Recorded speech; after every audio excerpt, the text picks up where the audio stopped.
আহিলো মই অমিতুল ইসলাম। তো আজি আমি আলোচনা করিম মানে ম্যাথামেটিক্সর একটা গুরুত্বপূর্ণ একটা কনসেপ্ট। আমি ম্যাথামেটিক্সর বিভিন্ন ধরনের ব্রাঞ্চের বিষয়ে জানো, হয়তো আমি আগর নেক্সট একটা যেটা ভিডিও আপলোড করেছিল তাতে আমি কইছিল। তো ঠিক তেমনি ধরনের আজি আমি আলোচনা করি ম্যাথামেটিক্সর যেটা আমার অ্যারিথমেটিক, যাকে আমি পাটিগণিত বুলি কওঁ, এই পাটিগণিতৰ কনসেপ্ট আজি আলোচনা কৰিম।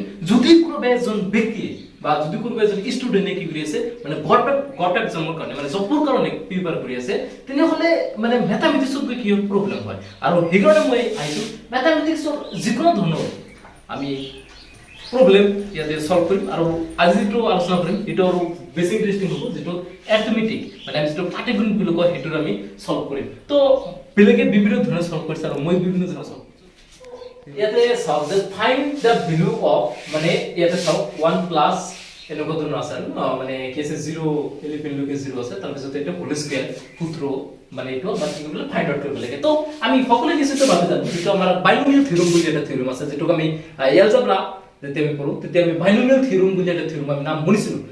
যেহেতু এটা পাটিগণিতৰ পাৰ্ট আমি ক'ব পাৰিম। তো যিকোনো এলজেব্ৰা সেই মানে মই থিওৰি কৈছো যেনেকুৱা ধৰণৰ আমাৰ বহুত ধৰণৰ থিওৰি আছে, তাৰ ভিতৰত যেনেকুৱা ধৰে এইটো এটা জেনেৰেলাইজ এটা ফৰ্মুলা যেটো a + b হোল স্কয়াৰ। আমি সকলোৱে নিশ্চিত ভাবো যে a + b whole square equal কি হয় a স্কয়াৰ + 2ab + কি হয় b স্কয়াৰ হয়।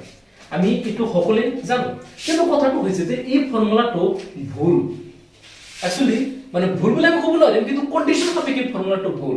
সব এনেকুৱা ধৰণৰ যদি আমাৰ মানে নিউমেৰিকেল যদি দিয়ে, এনেকুৱা ধৰণৰ যদি আমাৰ কম্পিটিটিভ এক্সামত যদি এনেকুৱা যদি আমাৰ যদি নিউমেৰিকেল দিয়ে, তেনেহ'লে আমি এই ফৰ্মুলাটো খটুৱাব নোৱাৰিম, বা এই ফৰ্মুলাটো যদি আমি খটুৱাও তেতিয়াহ'লে ভুল হ'ব।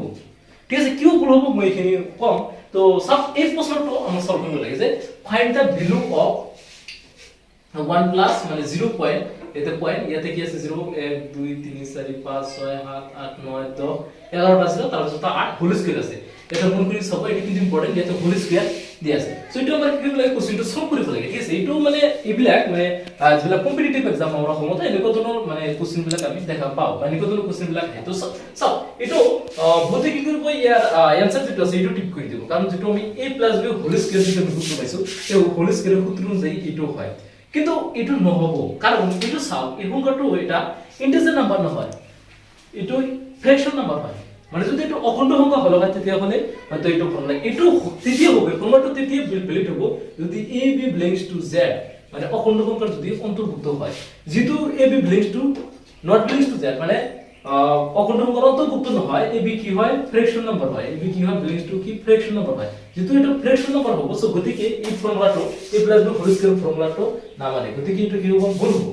তো তাৰপিছত এইটো তো অ্যানসাৰ তো নহয়, যেহেতু আমি চাই আছো তাৰপিছত কোনটো হয়। তো তেতিয়াহ'লে ইয়াৰ কাৰণে কি ফৰ্মুলা আমি জেনেৰেলি জানো যে a + b হোল স্কয়াৰ = ঠিক আছে। এই ফৰ্মুলাটো এইটো খাটিব মানে সকলো নিয়মৰ ক্ষেত্ৰত, কিন্তু এই ক্ষেত্ৰত যেটো নিয়ম নাখাটে, এই ক্ষেত্ৰত এই নিয়মটো খাটিব এনেকুৱা যে কি খাটিব যে a + 2b। এতিয়া আপোনালোকে সব হৈ যাব যে এইটো কেনেকুৱা ধৰণৰ ফৰ্মুলা সব নিশ্চিত হ'ব, কাৰণ a + b whole square = a + twice b এইটো কেনেকৈ পসিবল কেনেকৈ। সব এটা মই প্ৰথমতে কৈছো যে এইটো ফ্র্যাকশন নাম্বার আছে, সব এটা b টো কি আছে ফ্র্যাকশন নাম্বার আছে। ঠিক আছে, এইটো এটা ইন্টিজার নাম্বার নহয়, মানে এইটো এটা খণ্ড সংখ্যা অখণ্ড সংখ্যা নহয়। সো গতিকে এই ক্ষেত্ৰত আমাৰ ফৰ্মুলাটো কি হ'ব, এইটো ফৰ্মুলাটো হ'ব যেটো ইয়াতে আৰেকটা বস্তু আমাৰ কন্ডিশন হ'ব যেটো কি a = কি আছে 1 আৰু যেটো b যেটো আছে b কি আছে any fraction number, any fraction number. ঠিক আছে, এনি ফ্র্যাকশন নাম্বার। সো গতিকে আমাৰ ফৰ্মুলাটো এইটো হ'ব। তাৰ মানে কথাটো এইটোও লিখিব পাৰো যে 1 প্লাস যদি x হোল স্কয়াৰ যদি থাকে তেতিয়াহ'লে আমি ইয়াৰ ফৰ্মুলাটো পাম যে 1 + 2 * x। এই ক্ষেত্ৰত আমি কিন্তু এটো কৰিব নোৱাৰিম, কিছুমানে এটো কৰিব যে 1 স্কয়াৰ + 2 * 1 * x + x স্কয়াৰ। এটো যদি কৰা হয় তেনেহ'লে কিন্তু কেনসেল হ'ব, কাৰণ এটো নহব। ঠিক আছে, এইটো ফর্মুলা এতে নহব। সো গতিকে এটো অ্যানসার নহব। ঠিক আছে, তো আমি জেনারেলি চালো যে এটো আমাৰ নহব। ঠিক আছে, বহুতখিনি বুজাই দিছো। ঠিক আছে, আৰু হয়তো বুজাব নালাগে, তো আপোনালোকে নিশ্চয় বুজি পাইছে। সো এইখিনি আমি ফর্মুলা যে কৰিছো তো এটো আমাৰ নহব, যেটো a + b হোল স্কয়াৰ সূত্ৰটো এটো তেতিয়া হ'ব যেটো অখণ্ড সংখ্যা যেতিয়া হ'ব তেতিয়া কিন্তু ভ্যালিড হ'ব। আমি বেছি নকাম। তো চাও, তো এতিয়া আমাৰ নেক্সটলি আহিব লাগিব। সো নেক্সটলি আমি আহিম যে তেতিয়াহ'লে এটো ফর্মুলা অনুযায়ী হ'ব, এটো ফর্মুলা অনুযায়ী হ'ব। আমি এতে যেটো চাইছো এটো ফর্মুলা যে 1 + x হোল স্কয়ার = 1 + 2 * x এটো ফর্মুলা অনুযায়ী হ'ব। সো এটো ফর্মুলা যদি হয় তো ইয়াতে সব কি আছে আমাৰ 1 প্লাস কি আছে 0 পয়েন্ট কি মানে 0 আছে এটা দুটা তিনটা চারটা 5 6 7 8 9 10 11।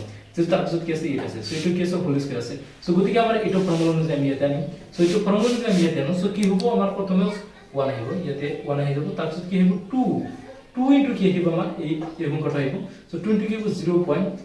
এটা দুটা তিনটা চাৰিটা পাঁচটা ছটা সাতটা আঠটা নটা দহটা 11টা তাৰপিছত সো এইটো যদি আমি এতিয়া সব এতিয়া আমি সলভ কৰিব লাগিব জেনেৰেলি সো 1 প্লাস এইটো যদি আমি সলভ কৰো এতিয়া মাল্টিপল কৰিব লাগিব আমি যেটো পূৰ্ণ আছে সো মাল্টিপল যদি কৰো ইয়াতে হ'ব কিমান 0.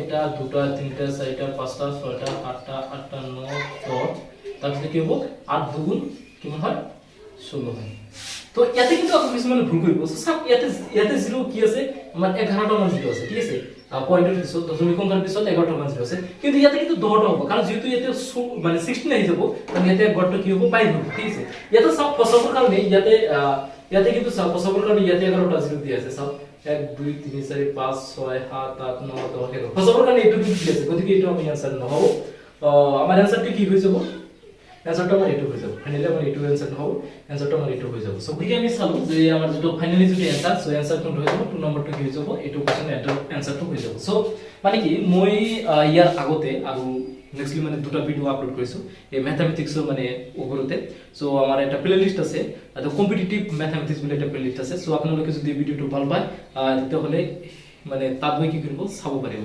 আমাৰ আন দুটা ভিডিও আছে তো সেই দুটা চাব পাৰিব আৰু তো এইখিনি আৰু ভিডিও বিলাক শেয়াৰ কৰিব লাগিব সাবস্ক্ৰাইব কৰিব লাগিব তেতিয়াহলে মই উৎসাহিত হ'ম আৰু ভিডিও বনাবৰ কাৰণে